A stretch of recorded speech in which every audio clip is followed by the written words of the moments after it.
Yeah, we're all here. So we ready to go? I think we are. So I'll jump off and we'll let the rest of the panel show up. Awesome. Hey, here comes our panelist. All right. All right. Well, Brian, thanks for the intro and this opportunity again to be with you guys. Good afternoon to all those who are participating in the panel today, and for anybody that watches this after the fact, the recorded version. Hello to you as well. As Brian said, I'm Eric Toller. I'm absolutely thrilled to be here with you again this year and serve as the moderator for another all-star cast of experts who are going to share their thoughts on cyber awareness. Kind of what is it, why is it important, and how to do it better. Before I get started, I want to personally thank the Georgia Department of Education, the Georgia Tech Constellation Center for Equity in Computing, all of our industry partners for sponsoring the summit and allowing us to participate in this panel. Also want to thank the teachers and all those who support the education of our young people and help prepare them for a successful future. As a former soldier, I used to really appreciate when people told me, thank you for your service. And so now I want to kind of flip the script and thank you and all of our educators for your service. So without further ado, I want to introduce our amazing panel members. We'll start off, at least on my lower left, with Miss Emily Bell, who's the Chief Information Officer for Fulton County Schools. Crowd goes wild. We have Randy Pastana up in the top right on my screen, who's the Director of Cybersecurity Education and Training at Florida International University. Randy, great to see you again. And then Ray Sims, who's the Global Training and Education Lead at IBM X-Force. So welcome, Ray. So before we dive into the relevance of cyber awareness and literacy, I want to give our distinguished panelists a couple of minutes to tell us a little bit about yourself and share something that isn't in your bio, because I think we have those. So we'll start off with Emily. Well, good afternoon, everyone. It's a pleasure to be here and be with my panelists, esteemed colleagues. I've been in education technology leadership for over 20 years. So I've seen it from the beginning to what it is today. And in fact, you won't see in my bio is that I became CIO here at Fulton County Schools in Atlanta in July of 2020. So just want you to think about that moment in time for K-12 education and how technology was brought to the fore to bridge the gap while we were working and learning from home. So it was quite a stressful time, but I think a lot of my technology colleagues will agree. It was a beautiful time as well, because all of these initiatives that we kept saying, we can do this, we can do remote learning, and we can use synchronous and asynchronous platforms in highly productive and collaborative ways. We were able to make that come to fruition. So thank you for having me on the panel today. That's awesome. And God bless you, Emily, for that. That's awesome. Randy. Eric, Emily, Ray, appreciate you allowing me to join you all in this effort. I know Eric and I just met each other recently at the Georgia Cyber Center. Excited to see what they're doing over there. Something's not in my bio. I guess the most important stuff, I'm expecting a little baby boy here in the next few months. So excited to be a daddy and certainly instill some of the things that I would like to think I would have gotten instilled in me as a young kid. Particularly in the cybersecurity space. So I guess I'm not sure if that's what you were looking for, Eric, but definitely wanted to throw that out there. That's perfect. And you're going to be a great dad. Appreciate that. Yeah. And Ray. So my team at IBM, we are the team of hackers and incident responders and threat intel analysts. So that's the group of folks that I work with. My background is being a hacker, so I've spent a lot of time breaking into systems and trying to understand and better protect those systems. Something about me that I don't know. I'm also expecting an addition to the family here, but it will be the 6th grandchild. I think that it's worth it for grandchildren. Like, you go through the whole process and then you get these grandchildren and they're amazing. So we're really excited about that. Awesome, Ray. And I think your grandchildren are keeping you young, because you don't look like you're old enough to have 6 grandchildren, but They're young. thank you for that. Yeah, so to provide some context to our conversation, I kind of think back to my days working at the National Security Agency about 13 years ago. And that's when we stood up a strategic planning team to develop a plan that would ultimately stand up U.S. Cyber Command, which is functioning today. And my recollection from that time period was that it was difficult to convince people, and people being like Congress and the other, military department leaders, that we needed a separate command for cyber. So if you flash forward to today, we no longer need to convince people that cybersecurity is important. You just have to read the news. And if you lived in the Southeast over the summer, we all felt the effects of that with the Colonial Pipeline Company attack. However, it's a pretty complicated paradox where the advancements in technology that make us more connected, increase productivity, and add convenience to our lives also make us more vulnerable to cyber attacks and people like Ray, who's a hacker. So for example, COVID-19, when Emily came right on board as the CIO, highlighted our dependency on high-speed internet. And at the same time, cybercrime was more than doubled during that time period. And I personally believe the best way to counter the cyber threat is to better inform our public, which is really the nexus of this panel. And of course, we're very blessed to have perspectives from K through 12 through the university level to the private sector and some high-end skills. So turning to our panelists, when we say we need to increase our cyber awareness or improve our cyber literacy, what do those terms mean from your perspective? And again, we'll start with Emily.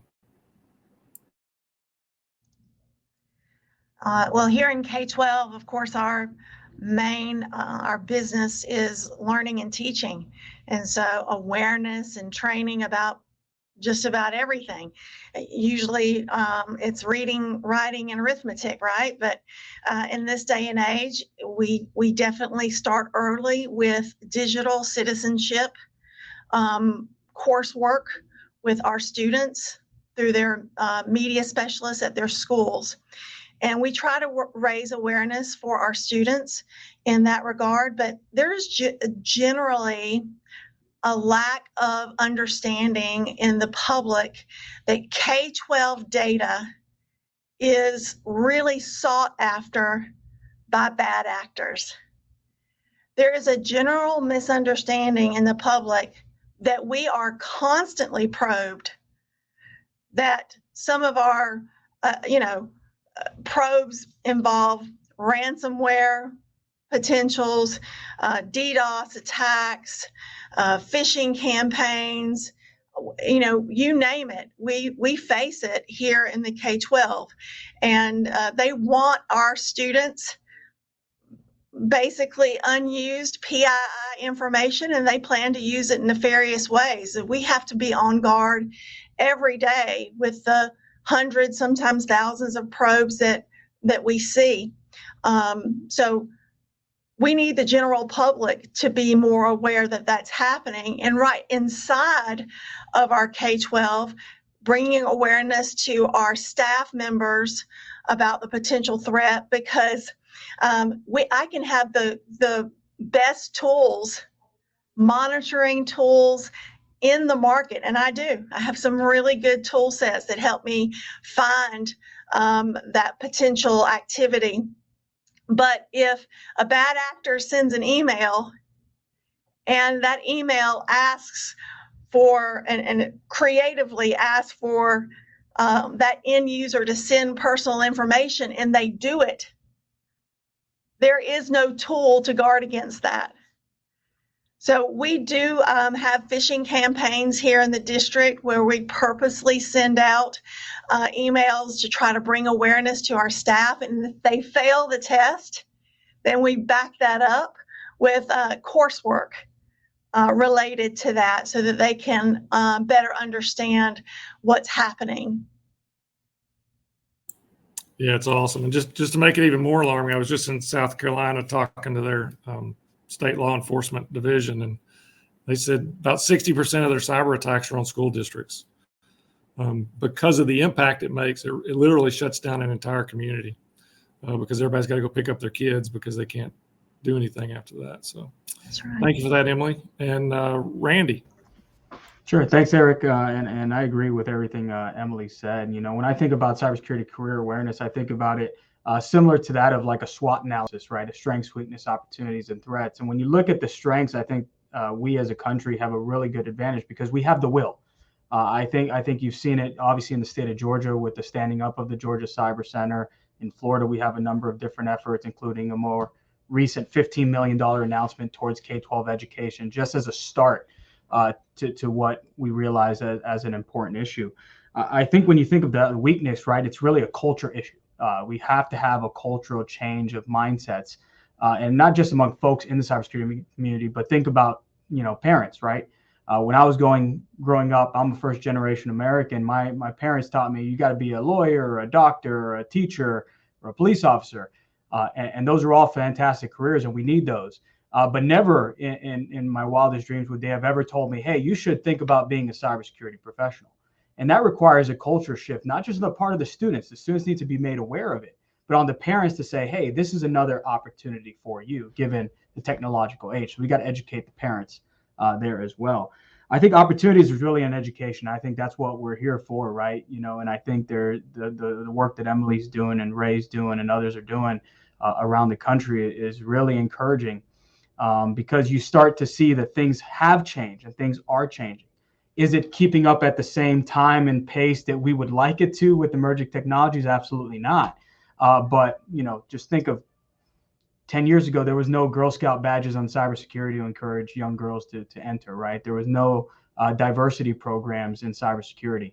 Coming as a cyber policy person, there was nothing for us political scientists who were trying to enter the cyber field 10 years ago. So we're getting there. It might take a little bit, but we are getting there. And then the biggest threats is we really need to create this narrative, and Emily and Eric, you talk about this, is that this workforce gap, this lack of cyber careers or those entering cyber careers is a national security threat. If we don't have the folks to protect our critical infrastructure, if we don't have the folks to protect our businesses, it is a national security threat. And I don't think we do a good enough job of painting that picture to the degree that we should. So I'll pause there. Thanks, Randy. That's great. And Ray. I mean, I think both Emily and Randy have made some great points in terms of cybersecurity awareness. It's for me, it's about like how much we understand the cyber threat, and that's kind of for the population at large, parents and the students as well, but also for those that have a responsibility involving technology, either kind of directly or as it kind of intersects with the rest of our lives, because that's something that that more and more we're finding that. It's interesting to talk about culture change because I think that's really what this is about. So I want to say it was 1971 when Volvo introduced safety belts into cars, right? And we spent 30 years trying to get people to buckle their safety belts, right? And I look at cybersecurity the same way, that this is an industry that hasn't existed for that long, right? And we have to constantly and continually help people understand what does the threat look like and how can we protect ourselves from those threats. I think we've done a fairly good job of kind of changing that culture. So when I talk to folks now, it's not that they have never heard of cybersecurity and they don't understand that there's a threat, but understanding what are the specific things that I can do, what are the impacts that this is going to have on my life. That's still where we're at. And so I think that we still have a ways to go before we're there where everyone is doing all of the things that they should be doing from like a hygiene perspective and from a job responsibility perspective. But I feel like we're getting there, right?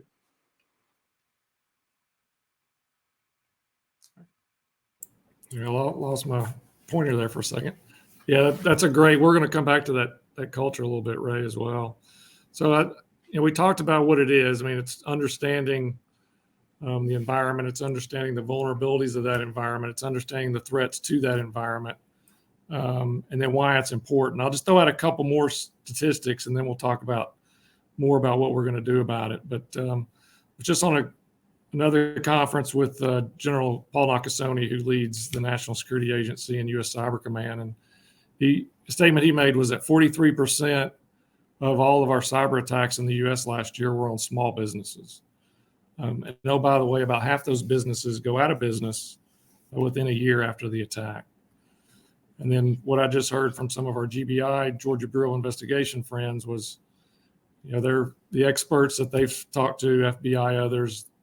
They project that the worldwide cost of cyber crime will be $10.5 trillion by 2025 globally, which would make cyber crime the third largest economy in the world. And so when you talk about cyber crime, low risk, high payoff, there's no, it's pretty evident why we're seeing this right now.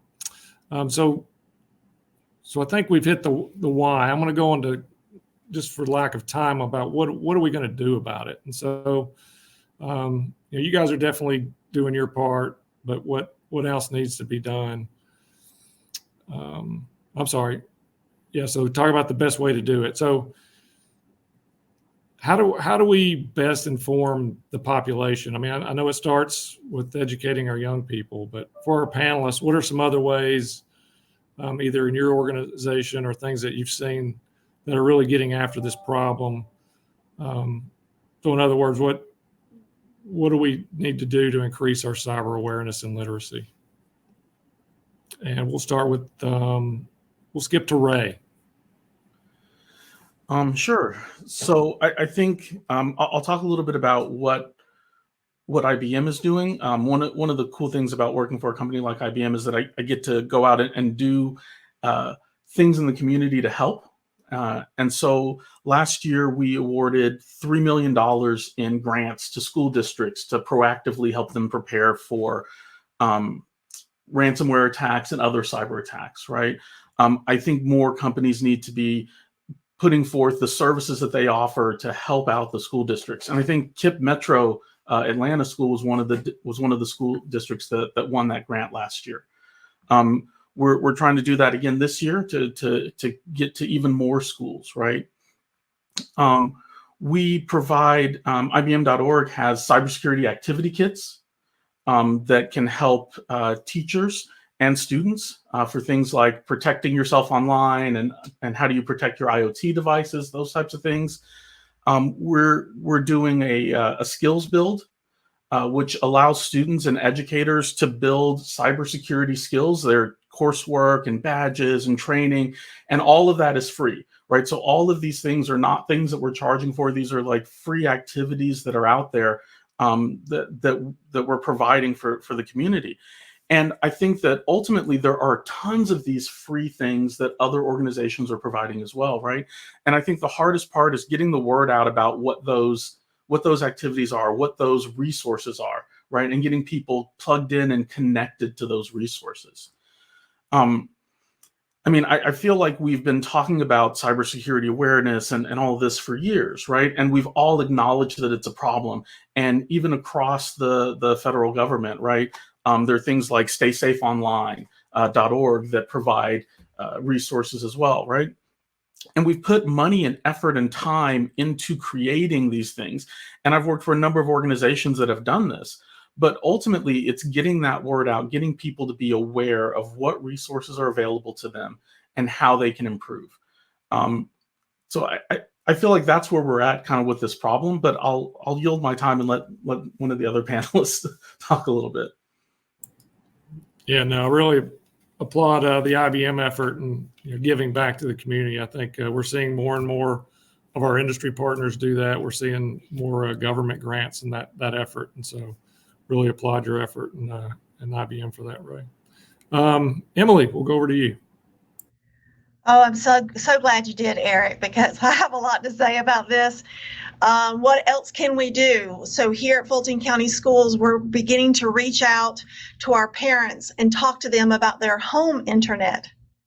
And we just launched a web page that's got a number of resources on it, links to, CISA and DOJ and Federal Trade Commission and Safety Gov, all kinds of links, but we've got to go that next step with them.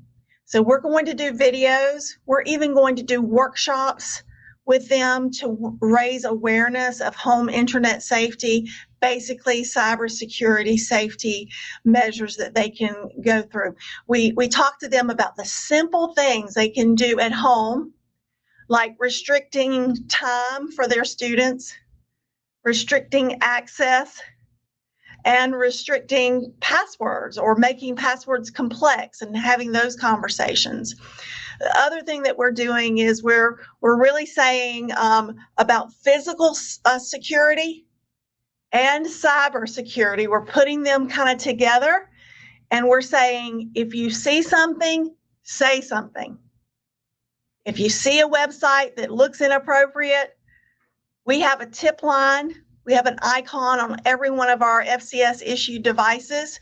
You can click there. You can create an anonymous tip if you want, or put your name and let us know that you saw something that wasn't quite right. Maybe it was a bad actor asking for information you knew. That's weird. That's strange.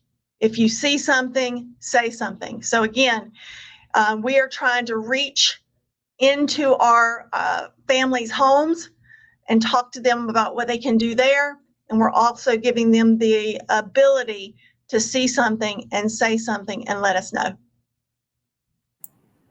Yeah, thanks, Emily. You're right about there's so much information out there. It's almost like it's information overload, though, and knowing where to go to get the right information. So thank you for that. And Randy, over to you. Sure. Great question. I think three real areas that I think you could do it. And one is, I'll save the most controversial one for the end. But the first one really is frankly building that coalition of the willing, right? Finding those champions within the different communities that are doing stuff, not just talking about doing stuff. There's a lot of folks that talk, a lot of folks that want to sell services. You see a lot of that. A lot of, hey, let's sign MOUs, right? I as a university, I get frustrated. I see MOUs all the time, but there's no real substance behind a lot of it. It's a nice press release, and nothing happens outside of a picture. You need to find those champions in your different communities, state levels, federal levels, that are actually putting in the work and have genuinely vested interest in making sure that communities are being building that digital resilience, as Emily was alluding to, but also being able to build a community around this idea that cybersecurity matters, cybersecurity awareness matters for the next generation of Americans, but also partner nations around the world, right? I think in the second front, we have to empower school districts and not just empower them to say, yeah, you go ahead and do it, but also give them the resources to doing. What Emily and her school district is doing is absolutely incredible. There's no reason why we shouldn't be able to give additional resources to expand that across different communities, being able to share best practices, because what her school district might be doing is great, but it might not easily reflect. But we can take some good victories from that and move it to different school districts. We have to empower the school districts. And then finally, and this is really a controversial one, is we got to stop trying to own everything. I'll tell you. Even at the university level and the industry level, everyone wants to be the organization that owns cyber badges. We want to be the organizations that solves this career awareness. We can't do it on our own. And you have to, if you really care about this, aside from money and recognition, you got to be able to put in the sweat equity and put in the work to actually get this done. And I'm fearful that everyone wants to get in as long as there are resources, and everyone wants to get in as long as there's recognition. Would you still do it if that wasn't the case? And I think you'll find some champions that will do that. You just got to identify them. Yeah, it's a shame that would be a controversial comment there, Randy. I think you're spot on there. Yeah, and I don't think it's controversial at all. I think you're absolutely right that this is about partnerships and about not having to be the organization that's in charge, just trying to do your part, whatever that is, to help solve some small piece of the puzzle, right? And just to add another piece. So thanks for saying that. I appreciate that, Randy. I definitely talk about here, one of my catchphrases, I used it in a video yesterday with the superintendent, is trustworthy digital citizenship is everyone's responsibility. Yeah. I'm going to steal that. Hey, man, it has been interesting to see, from a military service trying to own cyber from a DoD perspective to different universities. And hey, there's no cornering this market. I mean, we're going in the wrong direction. I mean, you just look at the statistics from cybersecurity professionals in the workforce gap. I mean, it was 500,000 people last year. It's 600,000 this year, and it keeps going up. So you're absolutely right, Randy. So I'm going to shift gears a little bit and talk something that's kind of close to my heart, just because I've witnessed this recently here in our local area. So, in many cases when we talk about cyber awareness, we kind of focus on the technology aspect. However, there's another devastating effect that we're seeing on our youth as a result of social and psychological aspects of digital connectivity. And of course, I'm talking about social media. It's well documented that nation state adversaries and really just evil people in general target vulnerable people through social media. They create fake personas and spread false information in order to alter our behavior, which could be something as simple as changing our opinion or a political position, or something as devious as convincing someone to harm themselves or others. So can our panelists share any personal stories about cyber awareness as it relates to social media awareness and how you're addressing that issue? And I'll open that to any one of you. I'll go ahead and start if that's all right with folks. I think it's extremely important. I think particularly from the early youth, right? And this is what Emily talked about, empowering parents, right? Which was really building that education. I know my young little niece goes in front of every single screen she sees and tries to swipe it, right? Because there's the expectation that everything's connected. And then they go into social media, and then this is where cyberbullying really comes into play. Predators trying to get kids to do things otherwise wouldn't have done, right? Pretending to be other kids, even like on gaming platforms, right? Who are your kids talking to during that video game online, right? So all that is extremely important. But what we've been able to do, at least from the social media aspect, and I think there is a will, there's no easy solution for the Facebooks and the Twitters and the Instagrams of the world, right? It's not an easy solution, but they have been making efforts. Right. And they get a lot of bad rap, and I understand why they get a lot of bad rap. But I'll tell you something that we did in the state of Florida during the 2020 election was one of the things that we understood was that the most vulnerable populations in the state of Florida for voting the disinformation was underrepresented communities, right? Those from the Hispanic community like myself, those from the African-American community, those from the Caribbean.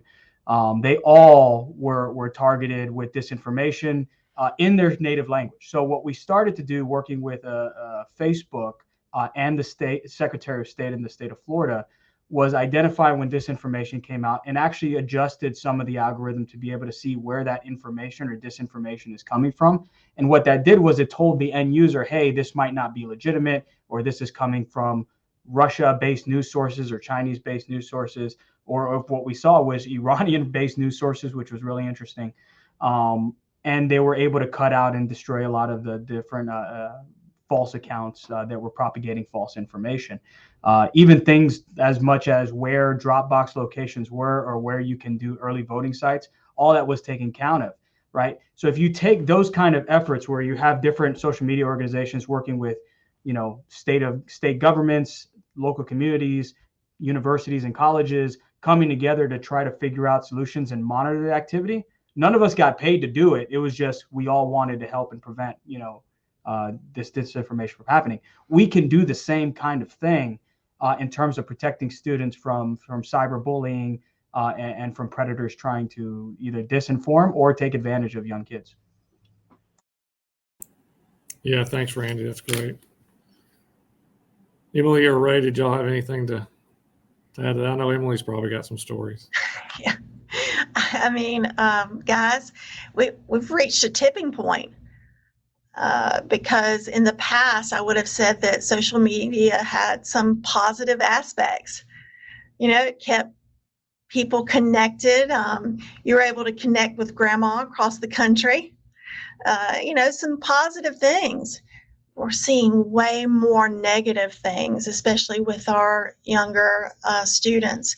And that's not necessarily my lane. As Chief Information Officer, I'm more ping, power, and pipe than the social emotional. But our staff is working full time on this. The activity has increased with regard to the social and emotional impacts of social media and what these kids are exposed to.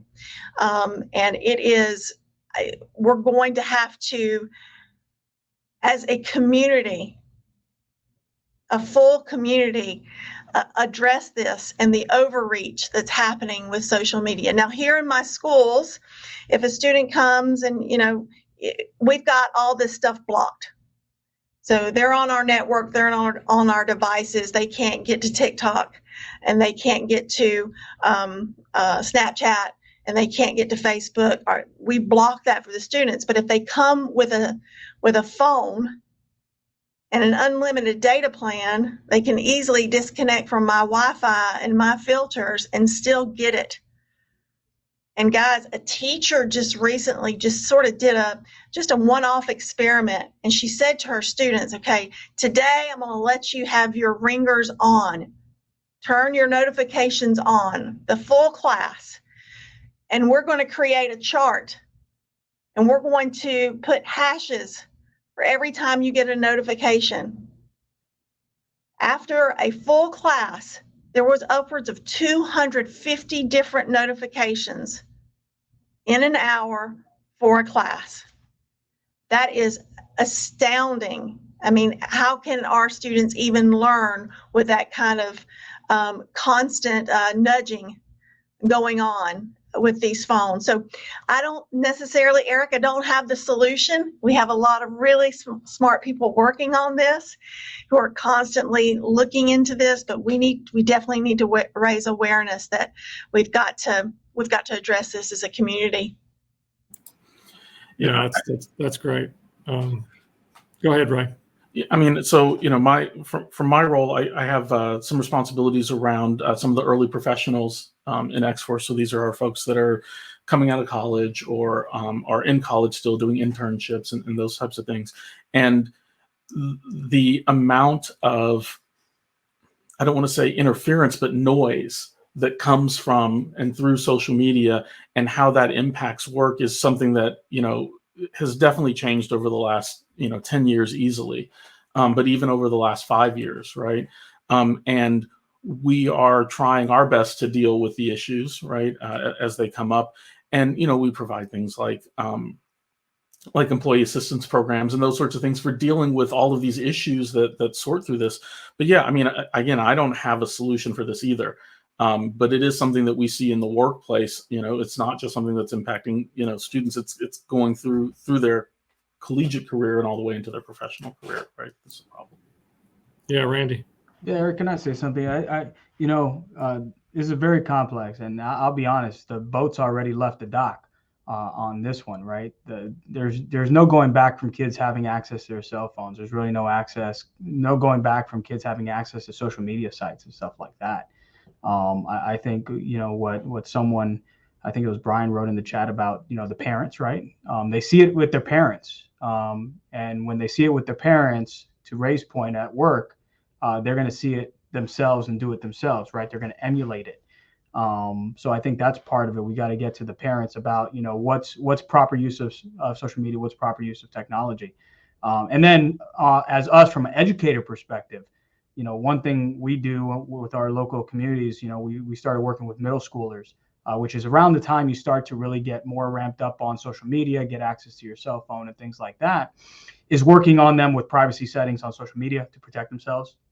So making sure that everyone has their privacy settings up to date, putting on do not disturb things on phones, right? So teaching how to do that during class sessions, just like you do it at night. So no one can call you at night between this time and this time when you're in class sessions, putting those things on there. Yes, can kids still get away from doing it? Of course, right? But the more you do it, the culture you build with it, right? To the idea of culture, the better you're going to be about it. It's not going to be an overnight thing, but trying to go backwards and say, hey, we got to shut out the phones, we got to shut out social media, that boat's already left. So let's do things that we can do now. No, that's fantastic. And I think, thanks for sharing that. I mean, it's a complex problem, whether you're just talking about a ransomware attack or certainly how do you influence the minds of our youth and Americans in general. There is no easy button, like you said, but I think what Emily said about the community is very important, because people like us, like our educators, I mean, we've got to speak up and take a role. A lot of it is educating parents. Like you said, I mean, I just talked to a college professor who's got a PhD in computer science and had no idea that his child had access to this certain type of information that was harmful. And so that's a very educated family and are still struggling. So, I mean, if anybody's got great ideas out there, I think love to have them and just start chipping away at this. So we're coming up on the end of our time. Before I go, I just want to make sure we're throwing out some resources here. I saw Cyber Start America come across the chat. Again, that is a phenomenal program for high schoolers to compete in. I think other people can go up to a certain level. I'm going to put in another part of the chat for a Cyber Patriot, which is another great organization that's a kind of an after-school type activity. That's for middle and high schoolers. So a great competition. It's very huge in our local area here in Augusta. And just want to give kind of the final words to our panelists. Any final thoughts or any resources that you want to share with our audience? And Randy, we'll start with you. Sure. Thank you. I again appreciate being on this panel. It ran by very quickly. I think we could go another hour or so on it. Resources, certainly cyberseek.org, right? I think that's a good tool to be able to identify those in the chat, where the jobs are, what kind of jobs are there, what kind of skill sets. The NICE framework, if you're not, and I know I helped lead the NICE conference, but the NICE framework is genuinely a really, really good tool from a curriculum development perspective, understanding the knowledge, skills, abilities that you need to be able to enter a job. From a recruitment perspective, what skill sets do you need? So we're all talking the same language in terms of work roles and skill sets. Those are really, really good ones. And one final point, I know we kind of ended it a little bit on the negative, not a lot you can do, but we don't want to discourage, I think, technology use. What I found is a lot of kids get interested in cybersecurity careers because they like tinkering with things. They like tinkering with computers. They like gaming. They like, building Legos or playing on social media. That gets them interested in technology, which inherently gets them interested in cybersecurity as a potential career pathway. When you can explain, hey, you like playing with your phone? Hey, why don't you do that for work? And then they're like, whoa, that's interesting. I didn't know I can do that, right? So that's a positive takeaway from what we see inherently as a negative. Kids always on the computers. There's a way to turn it into a positive, and I think that's a good way to go out on it. Yeah, amen. Thanks, Randy. Emily. So earlier when Randy alluded to raising awareness with middle school students, I was reminded that I often refer to middle schoolers as my internal threat actors. Honestly, if we really want to do something here, we need to hire middle schoolers to break things and tell us how they broke them, because they are constantly finding ways around my filters and firewalls, and again, it just speaks to the nature of our young people these days as technology natives, and they are curious and they try things. And we really do have to, as a community, begin to reach out to them as somewhat equals in this playing field. So like my kids, they actually do all my settings on my phone for me. So I will say, Emily, if you have middle schoolers that are doing that, send them to me. We're looking for more hackers. I tell you, recently we had one, and there are videos on TikTok that are showing them how to get around things, and so they try them out. And recently, a middle schooler, not only he just went to the extra step of re-imaging a device, one of our devices, and putting Linux on it. I said, "Can I get his resume?" Exactly. This is a middle schooler. I just want everybody to understand. Yeah, I have the Ray, take us home. Okay, I had the opportunity to work with the Cyber Patriot program a few years back when they did their first red team for the Cyber Patriot Nationals, and that was an amazing opportunity to see what the students were capable of doing at that level. The only thing in terms of resources that I would add for the administrators at the schools, right? We have a threat index, intelligence index that helps understand. IBM puts out one that helps understand kind of what the threat actor, what the landscape looks like. And IC3 puts out one too, the Internet Crimes Complaint Center. And their index covers a lot of the scams and things that are going on. And it's a really good resource to understand like what's actually happening out there in the world. Yeah, that's fantastic. Unfortunately, we're out of time. Again, we could go on for another probably several days on this, but really appreciate our panelists. Let's give them a big round of applause again. And Brian, thanks for the opportunity one more time, and I'll turn it back over to you. Yeah, this has been fantastic. This is a great panel, and we could definitely do this for days. I think Randy has a conference where he talks about this for a couple of days. And I put a lot of that stuff in the chat. A lot of what the questions were regarding this were about the stuff you guys closed out with, which was resources. What can they do in their classroom with their students in middle and high school to kind of raise their awareness? So if you don't mind, would you put your contact information in the chat so people can reach out to you to find out more about what IBM has to offer and what they're doing in Fulton County, and Randy, some of your suggestions, and Eric, some of your suggestions in regards to resources that can be used in the school. I think that'd be very much appreciated. All right, and in addition to that, we're going to dig in a little deeper with some of these breakout sessions that we have coming up next. Some of those questions will be answered in these breakout sessions. So take some time to divide up and go and check out Eric's session, or Keith Osborne, the CIO of Godot, has a session. And then we also have one with Dr. Lindsay Linsky from the University of North Georgia. They all have great resources, great things for you and your students and your schools. Thank you again to the panel. This has been phenomenal. I appreciate you all.